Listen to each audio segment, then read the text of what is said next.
Heyo ladies and gents, welcome to another Trove video. In this one we're going to be talking about all the allies you can pick up in Trove, and I'm actually going to go a little bit slower in this video and I'm going to explain what all the allies are and where to get them. So without further ado, let's begin. The first thing you're going to want to do is press the Y key. That'll bring up this collections menu on the right side of your screen. When that's opened up, go ahead and click on allies. It's going to be right between flasks and mag riders. You're going to see many tiers in here: rare, treasure isles, dragon, crafted, shadow arena, seasonal, and promo. And while these do tell you generally where to get these guys, they don't go very in depth in many of them. So let me tell you where to pick them up. First off, these rare allies. We can take a look. We've got Cubesley, Baby Punchbot, Digsley, and a bunch of others. Well, unfortunately, 4 of these guys are unobtainable currently. Cubesley, Baby Punchbot, Eggnog, and Rascal Raptor are no longer attainable, and I believe the only way you'll be able to pick them up is if somebody is selling them in-game for Flux.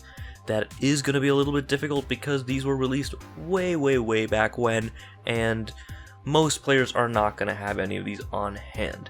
Now, the next one in the list, the Cotton Candy Ally, gives you 50 Magic Find. That is a ton of Magic Find along with 50 Mastery Points. Well, how do you get this guy? This guy is actually a reward from the Chaos Chest. He is a rare reward from the Chaos Chest, so he's not that common at all. And bear in mind, the Chaos Chests do rotate in and out of their loot tables, so sometimes Cotton Candy just won't even be able to be attained from there. You want to make sure Cotton Candy is available in the Chaos Chest so you can pick it up. Real quick, just so you know where to get the Chaos Chest, open up the store by pressing N, and then in the bottom right corner of your screen, you will usually have an option telling you to either buy a Chaos Chest, or it'll be telling you what is the new exclusive loot in the Chaos Chest. Next up is Digsley, everybody's favorite little digging ally.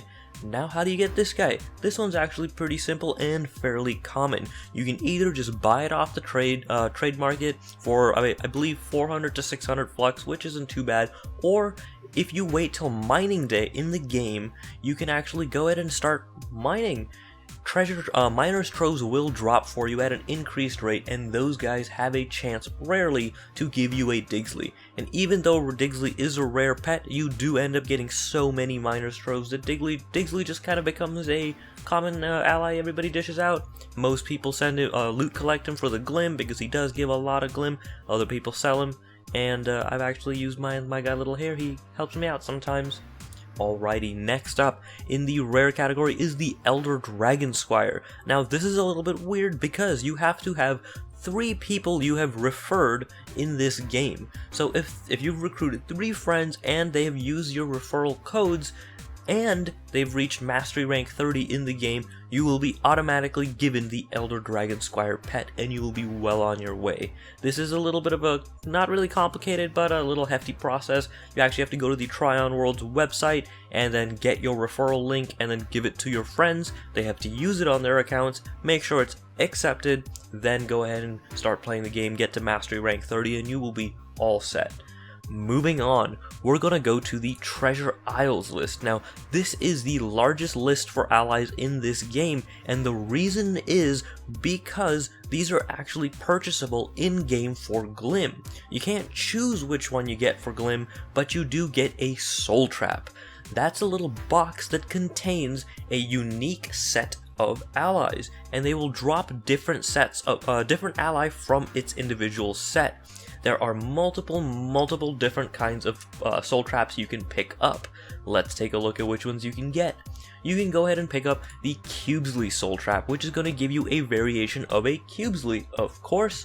Then there is also a cat soul trap, which is going to give you any of these cats. And the rare Cubesley is the Chronomancer Cubesley, the rare cat is the Prowling Shadow. Then there's also a bot soul trap, which can net you the Shield Servitor. Then moving on, there is the Raptor Soul Trap. This one is going to net you the Raptor Berserker if you are lucky. And then finally, we're looking at the Butterfly Soul Trap, which is going to net you the Feisty Flame Dancer if you are lucky, of course.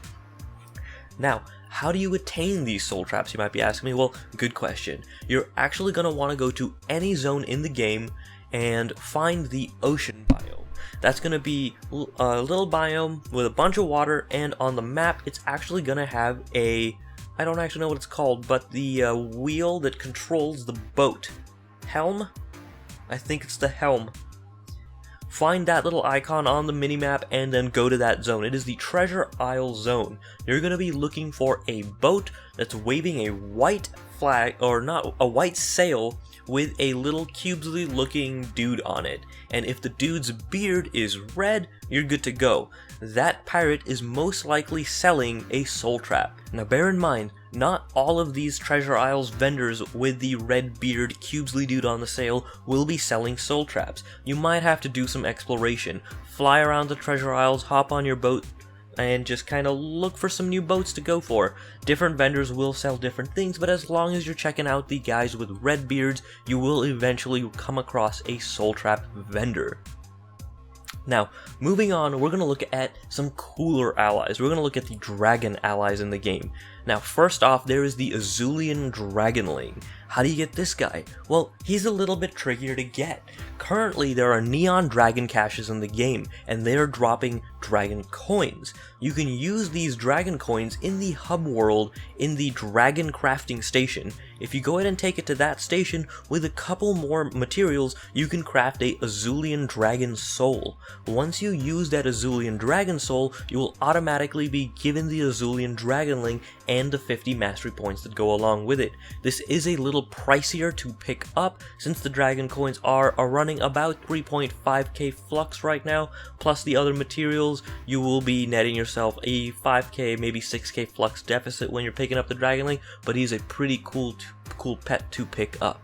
Now, the next Dragonling is the Neon Dragonling. This guy is a little bit easier to get because currently the Neon Dragon caches are still in session. If you go ahead and get your mastery rank up to 30 or have some flux lying around, about 2,000 at the moment, you can go ahead and pick up this little guy. Run the challenge, get some Neon Dragon caches, open up a soul and go ahead and use it. I believe it takes 5 right now, so this guy's running about 8k to 10k flux if you want to use the souls. If you want to sell them, then by all means don't get the Dragonling, but get some nice flux. Alrighty guys, moving on, we're going to look at the Elder Dragonling. Now, this one works the same way as the earlier pet we looked at, the Elder Dragon Squire.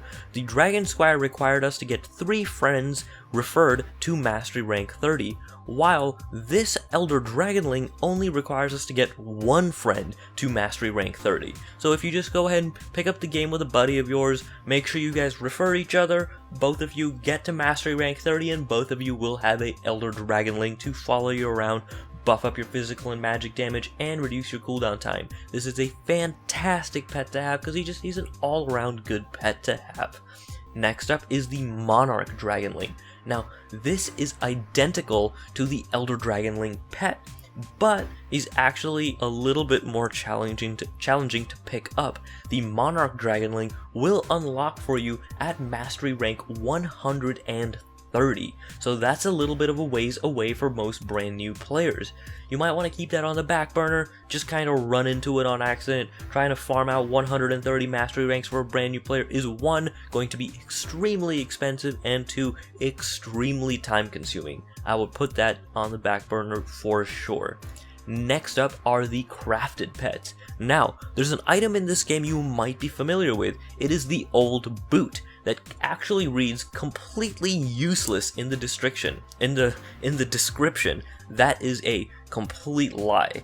These old boots can actually be taken to the hub world next to the fishing and sail vendor. There is a little crafting table called the Nautical Assembler, and it has a boot tier. If you click on that, you'll actually be able to craft boot allies, ranging from a bounding boot, which just gives you some jump, to the steely sabaton, which gives you some jump and physical damage, and so on and so forth. The more materials you use to make this boot, the more bonuses it will give you. So, although it says completely useless, not completely. You can also pick up some very nice mastery points, about a level and 3/4 if you go ahead and craft these boots. Very easy to do so. Next up are the Shadow Arena pets. Now this is mainly for players who've reached approximately level 20 to 20 plus basically. If you go ahead and go to the Shadow Arena, once you complete the Shadow Arenas, you will be given these shadow crystals, I believe, either shadow shards or shadow crystals. You'll be able to use 10 of these guys to go to the shadowy market and purchase shadow caches. Once you open these shadow caches up, you will be rewarded with Hearts of Darkness. These Hearts of Darkness can be used to purchase one of these pets. I believe each of these pets run about 2 Hearts of Darkness, which will actually be priced at about 12,000 flux together, 6,000 individually, but some of these pets might be 1 Heart of Darkness. I'm not 100% sure on that, but most of them will be 2. Next up are the seasonal pets. These are a little bit harder to get, and currently there's only one in the game that is attainable, which is Samantha. This pet you can craft, You craft boxes which have a chance to give you this pet. These boxes can only be crafted during the Hallows Eve event in the game. During that event, you'll be able to collect items such as candy corn. If you take those candy corns to this little house in the hub world, there is a crafting bench in there for seasonal items, and then there is also a cache that you can create. Once you create that cache, you can open it up and you have a chance to pick up the Samantha pet. It is a time limited thing. We don't know if it's exclusive for that little time period and if it's going to disappear eventually, but currently it's in the game, so wait up for October and pick that bad boy up. The next pets are going to be the promotional pets, and unfortunately I am sad to say these pets are not attainable in the game anymore. These are exclusively promotional pets. The Cubesley was given at a gaming event. The James joystick, the James joystick was given at a gaming event. The Cubesley was given to all, the Cubetta was given to all alpha and beta players, and the companion cube is actually a reward from purchasing the orange block set, which I don't know if it is still available. Feel free to check it out. Open up Steam, there's going to be an orange box set there. If you pick that up, you should be getting the companion cube. I believe the packs run about 20 bucks. Well guys, I really hope this guide helps you out. If you have any questions, concerns, or anything at all regarding the video, feel free to leave it in the comment section below. If you enjoyed the video, leave a like, leave a comment, watch some of my other videos. The more you guys do that, the more it helps out this channel. Thanks guys, and always remember, never surrender, always victory.